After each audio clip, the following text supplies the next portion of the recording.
Olá! Vamos dar continuidade aos nossos devocionais na segunda carta de Paulo aos Tessalonicenses, no capítulo 2, o homem do pecado. Irmãos, quanto à vinda de nosso Senhor Jesus Cristo e a nossa reunião com Ele, rogamos a vocês que não se deixem abalar e nem alarmar tão facilmente, quer por profecia, quer por palavra, quer por carta supostamente vinda de nós, como se o dia do Senhor já tivesse chegado. Não deixem que ninguém os engane de modo algum. Antes daquele dia virá a apostasia, e então será revelado o homem do pecado, o filho da perdição. Este se opõe e se exalta acima de tudo que se chama Deus ou é objeto de adoração, chegando até a sentar-se no santuário de Deus, proclamando que Ele mesmo é Deus. Não se lembram de que, quando eu ainda estava com vocês, costumava falar essas coisas? E agora vocês sabem o que está detendo, para que ele seja revelado no seu devido tempo. A verdade é que o mistério da iniquidade já está em ação, restando apenas que seja afastado aquele que agora o detém. Então será revelado o perverso, a quem o Senhor Jesus matará com o sopro da sua boca e destruirá pela manifestação de sua vinda. A vinda desse perverso é segundo a ação de Satanás, com todo o poder, com sinais e com maravilhas enganadoras. Ele fará uso de todas as formas de engano, da injustiça, para os que estão perecendo, porquanto rejeitaram o amor à verdade que os poderia salvar. Por essa razão, Deus lhes envia um poder sedutor, a fim de que creiam na mentira e sejam condenados todos que não creram na verdade, mas tiveram prazer na injustiça. Bom, uma minoria religiosa que enfrentavam uma opressão violenta, eles estavam enfrentando uma intensa perseguição.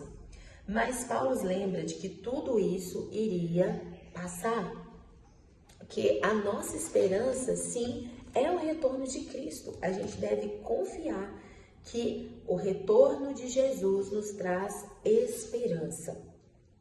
E aqui, Paulo está abordando uma questão específica, né? Aqui nesse capítulo 2, alguém estava espalhando informações erradas e no nome de Paulo. Até mesmo cartas e palavras falando que era Paulo, mas não era. Eram enganadores. E eles estavam falando que o dia do Senhor já havia chegado. Eles estavam numa opressão tão grande que eles acreditaram que Jesus já tinha voltado e eles ficaram para trás, né? De tanta intensa que estava sendo aquela perseguição. O retorno de Jesus não deveria trazer medo, mas sim esperança e confiança. Paulo lembra dos ensinamentos que ele deu. Paulo diz, lembra do que eu ensinei, do que eu falei. O mundo continua produzindo pessoas que se rebelam, que se exaltam acima de Deus, né? Assim como antes, né, foram levantados reis e governantes que faziam o que era mal aos olhos do Senhor, se levantavam contra o povo de Deus. Assim também aconteceria nesses dias aqui em que Paulo está escrevendo para os Tessalonicenses e infelizmente também nos dias de hoje. Como, por exemplo, o rei Nabucodonosor, o rei do norte, os impérios, né, os reis dos impérios romanos, enfim. Isso não é de agora, isso não é de hoje, isso já vem de muito tempo. Paulo diz que a história se repetiria, que a história só se repete e poderia até vir um rebelde fortalecido pelo mal, né, pelo próprio Satanás, causando conflitos de violência entre o povo de Deus. Mas não é para sempre. Jesus confrontará os rebeldes e libertará o seu povo, né? Jesus irá voltar. Jesus, ele está com seus olhos voltados para nós, ele vê as nossas questões, as nossas lutas, perseguições e sofrimentos. E ter em mente o retorno de Jesus, a volta de Jesus, nos traz esperança, nos faz perseverar. Paulo foca em não alimentar esses falsos ensinos, falsos profetas, né? Pessoas enganadoras que estão se levantando, que se levantaram ali naquela época, mas que o nosso foco deve continuar em Jesus, na nossa confiança no Senhor. E ele termina esse capítulo dizendo uma exortação à perseverança a partir do verso 13. Mas nós devemos sempre dar graças a Deus por vocês, irmãos amados pelo Senhor, porque desde o princípio Deus os escolheu para serem salvos mediante a obra santificadora do Espírito e a fé na verdade.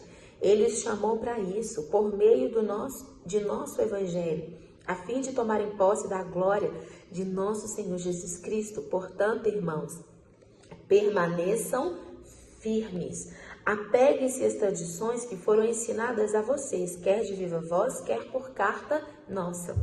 Que o próprio Senhor Jesus Cristo e Deus, nosso Pai, que nos chamou e nos deu eterna consolação e boa esperança pela graça, dê ânimo ao coração de vocês e os fortaleçam para fazerem sempre o bem, tanto em atos como em palavras.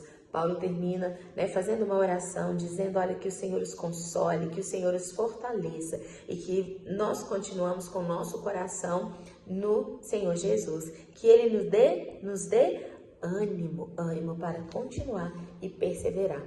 E que seja assim nas nossas vidas hoje, em nome de Jesus. Amém?